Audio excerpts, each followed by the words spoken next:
All right. Hi, everyone. Oh, my earbuds in. Hi, everyone. Welcome back. I hope you had a good little break. So we have our third round of presentations. As with the last two, we have a Jamboard, which the link has been put into the chat. So as you guys know the drill, just leave comments, questions, resources within Jamboard, and we'll have time for about one question per fellow as we move through. So we're going to kick off the first presentation with Briella Hirsch with Seacoast Eat Local. Good afternoon, everyone. My name is Briella Hirsch, and I have had the pleasure of working with Seacoast Eat Local this summer. My work focuses on expanding local food access using a SNAP subscription program. If you're not familiar with SNAP, it was coined as food stamps and now known as SNAP. It's a federally funded program that gives low-income communities the funds to access and purchase food. Our subscription program gives low-income individuals the knowledge, the resources, and the education for them to become more comfortable with local food and with hopes that they'll become long-term consumers. I'm super passionate about this work because some of my fondest memories are in the kitchen, cooking with family and friends, and I know that food can bring together a group of people, and I love seeing that local ingredients can create a stronger community in New Hampshire. Next slide, please. Eating local not only creates a stronger sense of community, but it also strengthens our local economy and is better for the planet. Although one of the most valuable things I've learned from this internship is just telling people to eat local will not solve the problem. There are so many barriers, especially for those underserved communities, to be able to access locally sourced foods. So it makes my job even more difficult to understanding those barriers and understanding the needs of those underserved communities. I've also learned the power of collaboration between all the stakeholders that make up our local food economy. So that has also been something very valuable that I've learned in this internship. Next slide, please. So like I talked about, one of the greatest challenges is really understanding those barriers for underserved communities, especially SNAP recipients, to be able to connect with our local food system. One of the ways that we are able to tackle these challenges is to do outreach for SNAP recipients. We conducted surveys at farmers markets to identify those barriers and get a better sense of how to connect low-income communities to our local food system. Next slide, please. And at the end of the day, it is a necessity for people to have access to good, fair, and clean food. Good in the sense that it is healthy, tastes good, but is also culturally appropriate. Fair in the sense that it is affordable, but also gives the workers and farmers equitable and fair wages. And clean in the sense that the process of creating the food does not harm the planet. I'm super passionate about this project, and I'm so grateful for all that I've learned.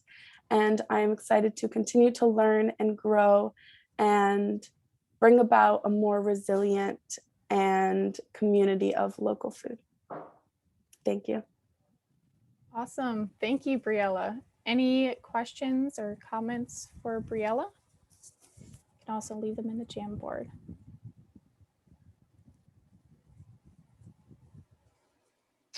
Jen is asking, any great models for that balance of affordable for customers and still reflecting true cost for producers?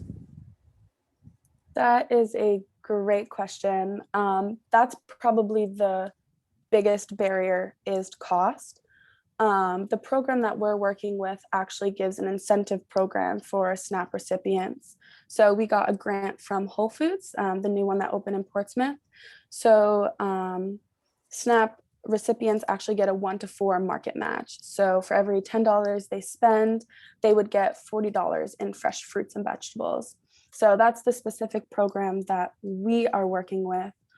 But without these programs provided by nonprofits and federal government, it's hard to say if that would even be possible for people to have access to local foods. And that's why it's so important to have all of these different stakeholders giving people the opportunity to purchase local food. Awesome. Thank you for your reflections, Briella. All right, so leave some comments in Jamboard and we'll move on to our second presenter, which is Cassandra Bull with the Community Power Coalition of New Hampshire.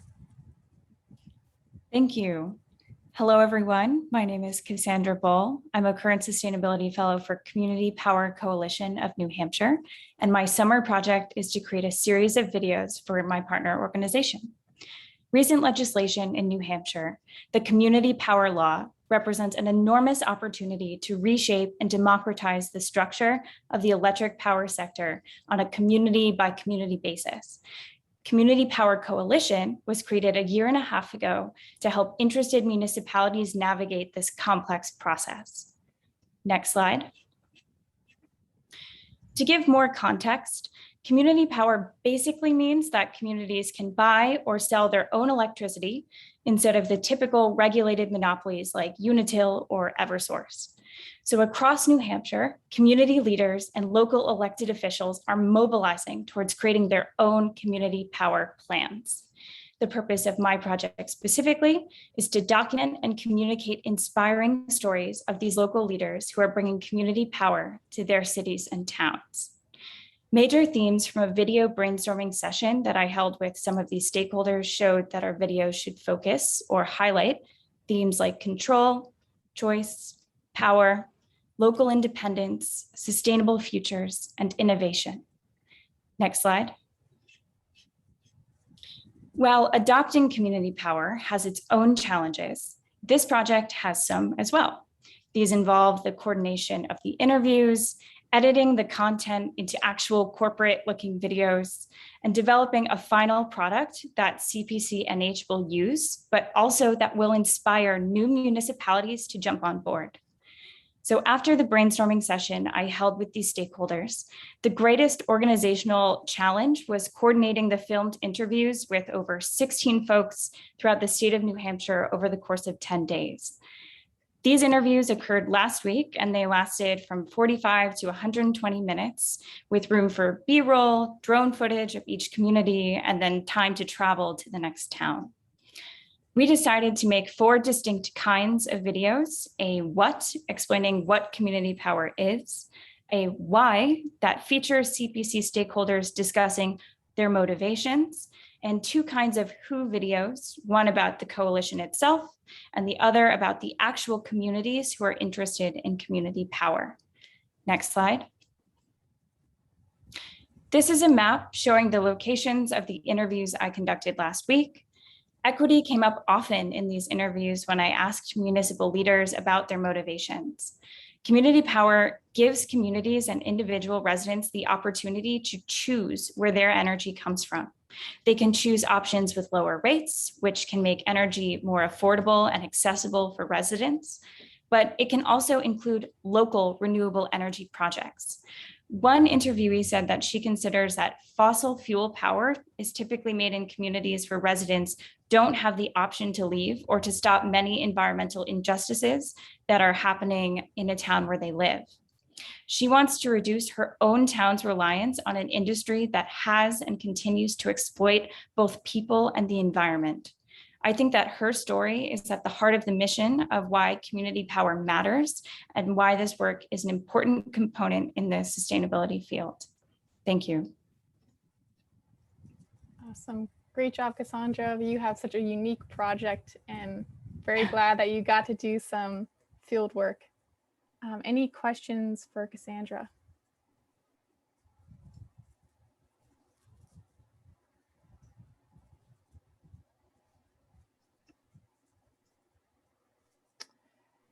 Cameron says, so will we be seeing more community power in New Hampshire? That is the plan and goal. I think, even within the next quarter, you're going to see some municipalities joining the coalition and making that progress to adopt community power plans. Especially, I think there's some town meeting coming up as well. So there will be hopefully more news to celebrate soon. All right. Well, if anyone has any other questions, we'll do one more real quick, but from Maggie.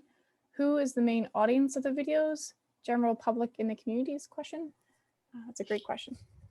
Yeah, so the main audience for our videos are municipalities that might be hesitant about adopting community power. They may have heard about it and they're just looking to learn more. And then secondarily, our audience is residents who this will be happening in their community and they might not know anything about it. So we're hoping that it can reach both audiences with those two main targets.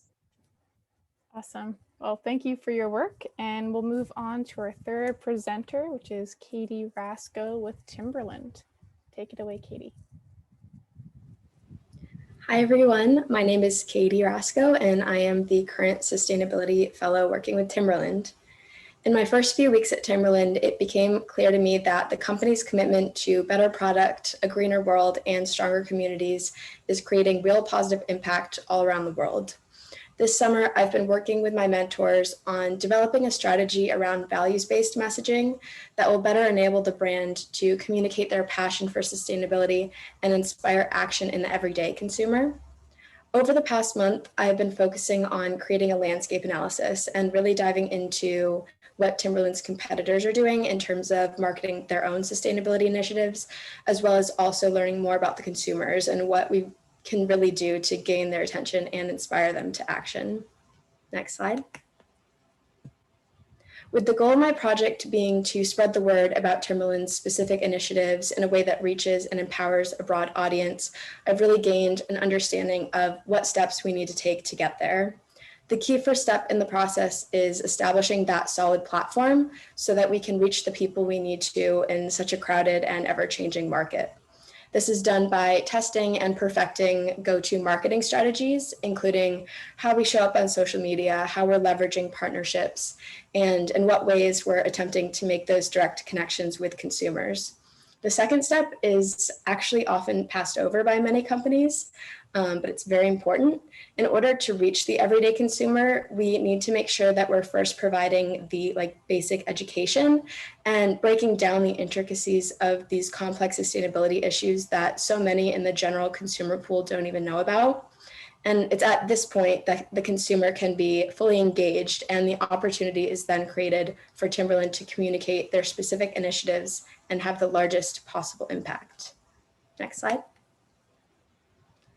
One of the biggest challenges that we faced is telling the stories of Timberland's sustainability initiatives in such a way that we're not losing touch with the company's core values. It's always been Timberland's goal to create positive impact just because it's the right thing to do.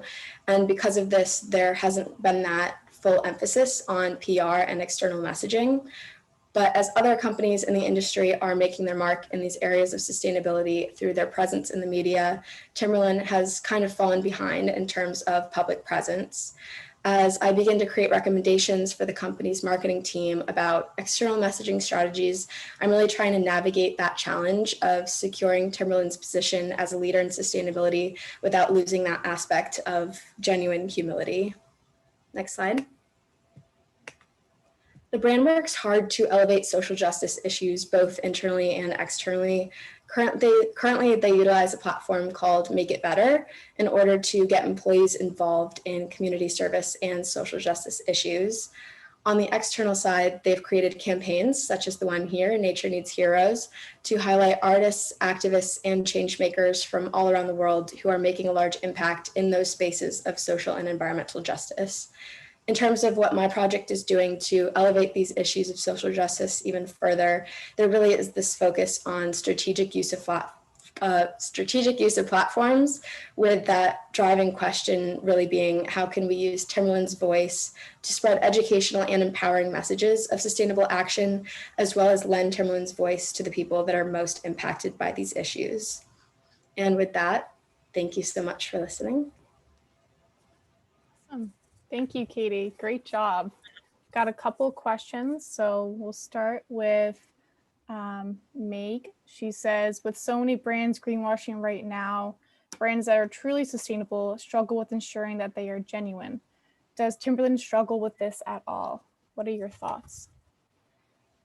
So that's really the biggest thing that stood out to me, is like what's so common is those companies that really aren't doing the work, yet, you know, their logo is green and there are trees all over their Instagram feed. And, you know, it's really kind of, there is that dichotomy of, you know, how are we going to stand out? But I think because of it, because they wanted to hold on to that like genuine piece of like, we're just doing this because it's the right thing to do, like we don't need to talk about it. It's now becoming something where it's like, oh, well, we don't really have a choice. Like if we want to be that change maker and inspire consumers and other companies in the market to actually do the work, we're really going to have to like, you know, create those strategies and try harder to have more of a public presence around it. So I think that is like a challenge that is coming up now, like now that we are trying to really put resources towards that challenge. Awesome. And we'll do one more quick one from Michael Wilson, who says, have you found examples of value-based marketing effectively overcoming challenges for higher cost products? That's a great question that I haven't really thought about. I think that really, again, like the key piece, even if like, you know, Timberland is not succeeding at selling their product, I think what is really so great about Timberland is like, even if they're getting that messaging out there and like educating people about what's really going on, I think to them is still a win. You know, because then, you know, everyone is going to be part of this effort to create a better world, which is what their brand is built on. So I'm not specifically too sure about pricing. You know, there are those brands that we know are doing it right. I mean, Patagonia, Allbirds are very outspoken about that. And you do see those higher prices there. I'm not too familiar with the insights on that as to who's being deterred by pricing versus who's not. But I think that ultimately, like in my personal opinion, we like should be working harder to like either work with communities or governments or something to like figure out how we're going to create that access and maybe create either, you know, subsidies, something like that, that's really going to help those companies that are doing it right. But that is a really good question that I'm going to keep in mind. So thank you. Awesome. Well, thank you for your presentation, Katie, and your work this summer. We're going to move on to our fourth presenter, which is Jackie Harris with the City of Keene. Go ahead, Jackie. Thank you, Kendall. Hi, everyone. I'm Jackie, and I'll be working with the City of Keene to develop a benchmarking program to track the energy and water usage of their municipal buildings. The goal with benchmarking is to reduce energy and water usage, first with the municipal buildings, and then hopefully expanding to the rest of the city. And these efforts will help with Keene's goals for transitioning the city to using 100% renewable energy. The idea behind benchmarking is that you can't manage what you can't measure. Benchmarking allows us to pinpoint which buildings would benefit most from energy efficiency improvements. Next slide, please. So what we're learning is first how to use Energy Star Portfolio, and I'm figuring out that it's really a great tool for benchmarking. It's free and there are many resources available for learning how to use it. And it possesses many features and functions that will be useful for achieving our goals. And overall, we're just trying to see if it's the best fit for our goals in the long run. We also interviewed other municipalities to learn about their best practices for benchmarking. And personally, I've learned a lot about the inner workings of municipalities and also developed better communication skills in professional settings. Next slide, please. One of the largest challenges that I faced was data collection and how time consuming it can be. There are a lot of different people and numbers out there, and it's my job to track it all down. Also, the data needs to be formatted properly so it can be entered into the program, which adds to the fact that setting up benchmarking is overall just a time-consuming process. Another challenge I face is also going through transitions, transitioning in the sense of getting stakeholder buy-in and Also, I will be transitioning between mentors. And lastly, I'll take everything I've done this summer and pass it on to an employee at Keene who will carry the program onto its next phases. Next slide, please. So for the social justice aspect, in Keene, there are a lot of multi-residential buildings and renting is very competitive here. Expanding the benchmarking program to the rest of the city will result in reduced energy consumption costs for renters. There's a split incentive between landlords and renters to invest in energy efficiency improvements. Landlords usually don't want to invest in these upgrades because tenants are responsible for paying for their own energy bills, so they keep their old energy inefficient systems. Benchmarking allows the city to pinpoint which areas could benefit the most from building improvements, and by participating in the benchmarking program, landlords are incentivized to finally invest in the upgrades, which will reduce costs for renters. This creates more equitable living conditions for economically disadvantaged residents in Keene.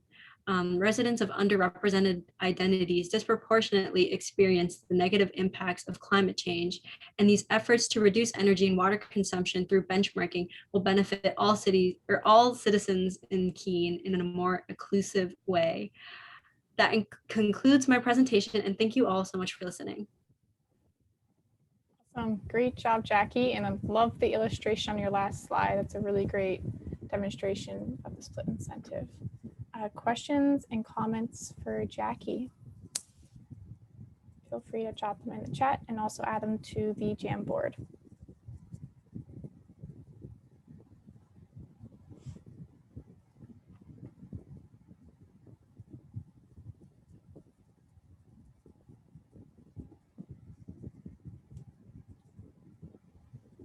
If not, we can be sure to check your Jamboard and move on to our next presenter. Last chance for anyone.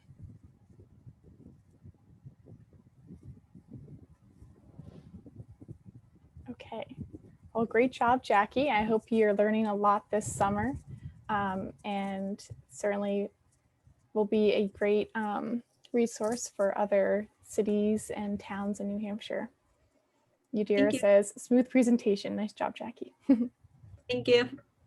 All right, so our next presenter is Matt Oriente, who is working with Lonza. Whenever you're ready, Matt. Hello, everyone. My name is Matt Oriente, and I'm working with Lonza Biologics, a global pharmaceutical manufacturing company committed to enabling a healthy world through medicinal aid on a sustainable and ethical way. So my work specifically is with the corporate citizenship team, and it's to make positive impacts throughout the Seacoast region in the areas of service, education, and environmental sustainability.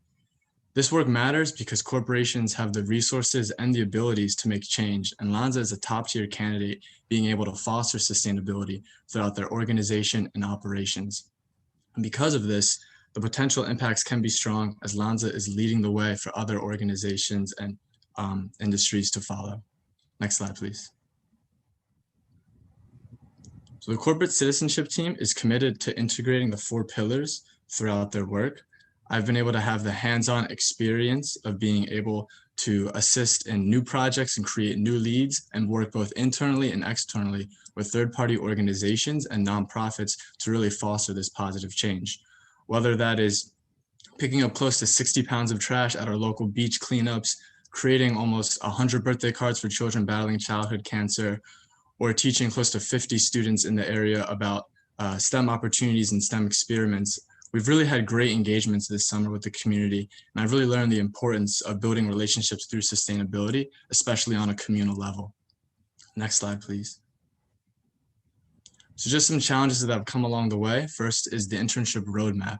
So when I first joined, Lonza gave the green light to do in-person volunteering, and that was really a priority for our employees and opportunities to get that going. So keeping that in balance with the longer term sustainability projects we had in mind, that was just ever present since. Second challenge is just translatable progress. Like I said, Lonza is a global company with sites all around the world. So being able to translate what programs and initiatives that we're doing in Portsmouth to other sites, that's initially a challenge, but we're actually working towards this with a site in Houston now. And then third, just physical location. A lot of the programs and opportunities that I'm able to facilitate and create. They're all in person, but being 5 states away, I have to do that in a virtual setting. But that's posed a unique challenge and a good learning opportunity. Next slide, please. So tying back to social justice, there is a symbiotic relationship really to elevate the community, as each corporate citizenship pillar is used to benefit and empower the community.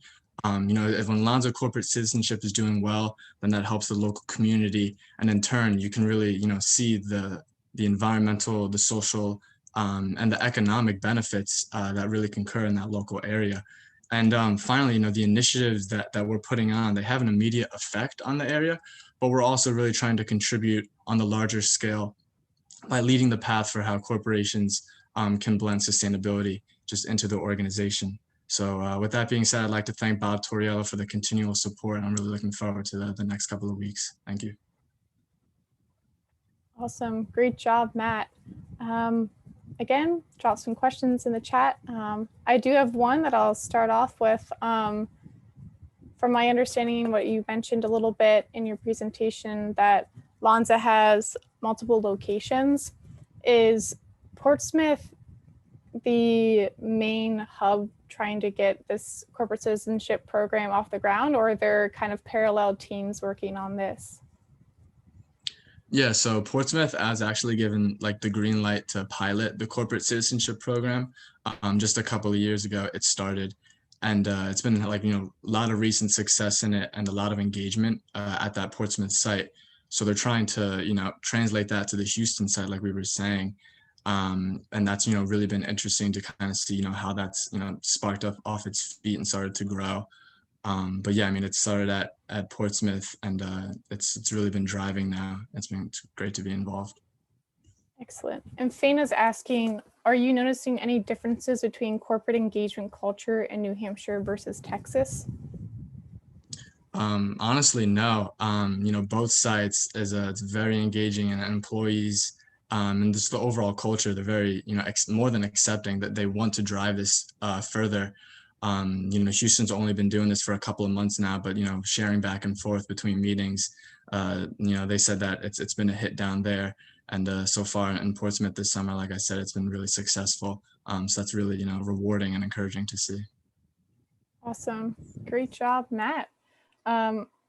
People can leave more comments, questions, resources in Jamboard, and we'll move on to our sixth presenter, which is Aaliyah Saris with Prime Bookholds. Hi everyone, my name is Aaliyah, and I am one of the Sustainability Fellows this summer at Prime Buckholz. For those of you who do not know, Prime is an investment consulting firm that helps primarily nonprofits connect with investment managers that reflect their values and their mission. And so part of that process is the annual survey that we send out in order to evaluate investment managers' ESG and DEI practices.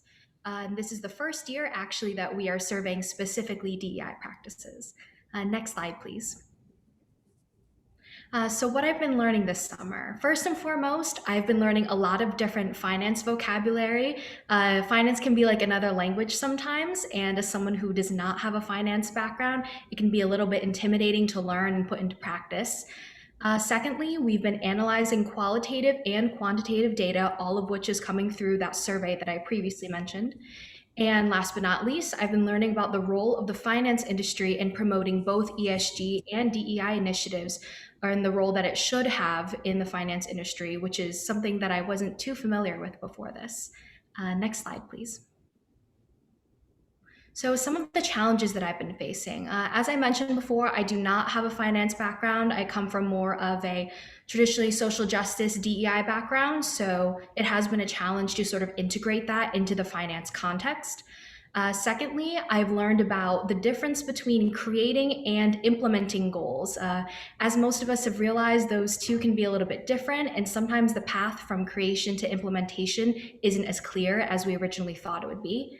And finally, the time frame. The depth and scope of this project sometimes makes one summer feel a little bit. So sometimes that can be a little bit hard to reckon with. Next slide, please. So finally, elevating social justice. So the big question for this summer and beyond is, how do we measure DEI? So quantifying DEI practices is still a very new field, and I'm so happy to be a part of this very cutting edge part of this process. However, it can be a little bit difficult. So we've discovered in discussions that the best way to measure DEI for right now would be to measure each part of the acronym. So for D, diversity, measuring diversity through different statistics, as we've been doing in the survey this year. However, measuring E and I, equity and inclusion, can be a little bit more difficult because they're not very material things to measure. But some examples that we've come up with to measure equality are asking investment managers if they measure equitable pay in the workplace, and also to measure I, asking managers if they engage in satisfaction or surveys that measure, satisfaction and engagement. Thank you everyone for listening. And now I'm going to pass it along to Jill, who's another sustainability fellow working with me this summer. Oops, that's my own timer. Okay. Thank you, Aaliyah. Jill, if you'd like to go, then we can maybe do some combined questions for Prime Buckles for both of you. Yeah, of course. So as Leah mentioned, we're working on the same project this summer. So I'm going to try to be not too repetitive here, but I'm kind of more focused on the ESG side of things, so that environmental, social, and governance related issues. So when we're giving out this survey, we do have two separate sections, one that kind of measures that ESG aspect and one that measures the DEI. So you can go to the next slide, Kendall. Some of the things that I've been learning this year, especially in terms of the role of financial advisors, I am a finance major at UNH, but I definitely didn't fully understand what Prime really did before I started this project. And it's been really helpful to me to be able to kind of apply all the things that I've learned in class to this real world experience. And then especially professional communication. I'm communicating all the time with all of the managers that we're surveying. And so it's been a lot of Zoom calls and conference calls and emails. And so I just feel like I've developed a lot in that sense. And then just data analysis is not somewhere that I'm super confident, but it's somewhere that I definitely have grown. And I think that it's been really helpful for me this summer to start kind of working on that data analysis, quantitative and qualitative.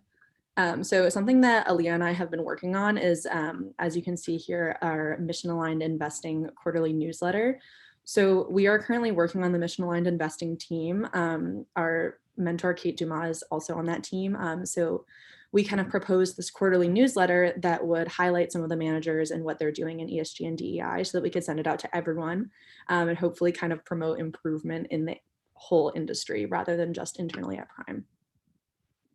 You can go to the next slide, Kendall.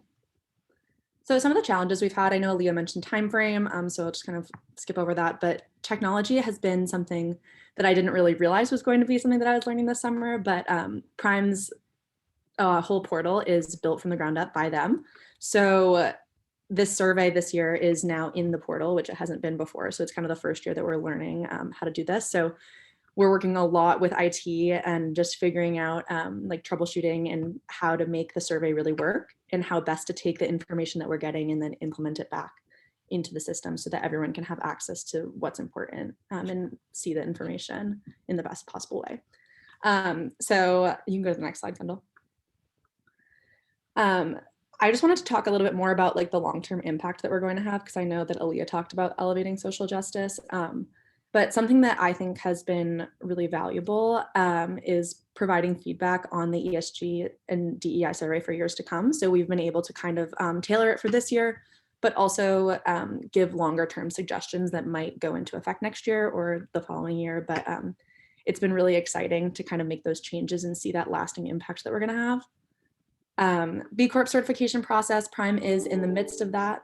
And it has been something that's really important to me personally. I have been very connected to the B Corp movement at UNH, and I am just so excited to see that Prime is going through with that process, and I've been very excited to continue to help with that. And then, as I mentioned before with our newsletter, just encouraging future improvement on the investment manager side, the fact that we're really working with the industry at large rather than just with Prime and their clients, it's kind of, it feels like we're really just advancing this mission and kind of spreading the idea that this is something that's really important and that has been really exciting to me, and I think is a lasting impact that we will have on the firm and the industry.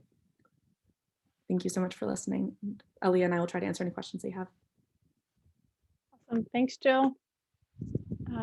Anyone can direct questions to both Jill and Aaliyah, or just Jill, just Aaliyah. Anything's fine. Feel free to drop them in the chat.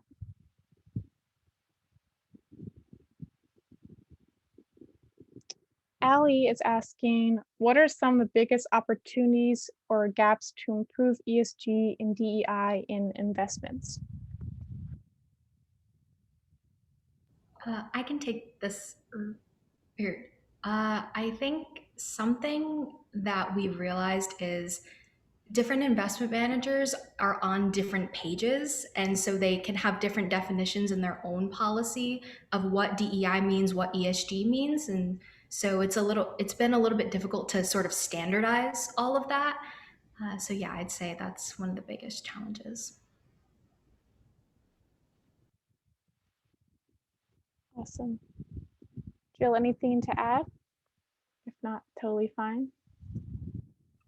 I think Aaliyah kind of covered it. Great.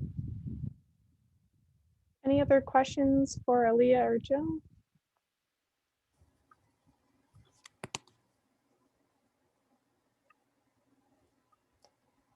All right. Well, be sure to check your Jamboard. And with that, we have finished all of our presentations for our fellows. So congratulations everyone for making it to the halfway mark. You all have done some great work so far, and we're looking forward to seeing your final presentations.